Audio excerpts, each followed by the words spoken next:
คือการเริ่มต้นบรรเลงเพลงก่อนจะเริ่มมหรสพเพื่อเคารพสักการะครูอาจารย์และอัญเชิญสิ่งศักดิ์สิทธิ์ให้มาชุมนุมในงานเพื่อความเป็นสิริมงคลและประกาศให้รู้ว่าการแสดงกำลังจะเริ่มขึ้นแล้วเพลงโหมโรงนั้นแบ่งได้3ประเภทจะบรรเลงเพลงสาธุการขึ้นต้นทุกครั้งได้แก่ 1. โหมโรงพิธีประกอบด้วยโหมโรงเช้าใช้สำหรับการทำบุญเลี้ยงพระโหมโรงเย็นใช้ในพิธีนิมนต์พระมาเจริญพระพุทธมนต์และโหมโรงเทศใช้ในพิธีแสดงพระธรรมเทศนา 2. โหมโรงการแสดง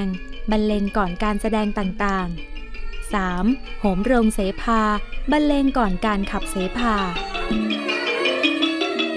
ร่วมสืบสานและอนุรักษ์วัฒนธรรมไทยโดยธนาคารกรุงเทพจำกัดมหาชน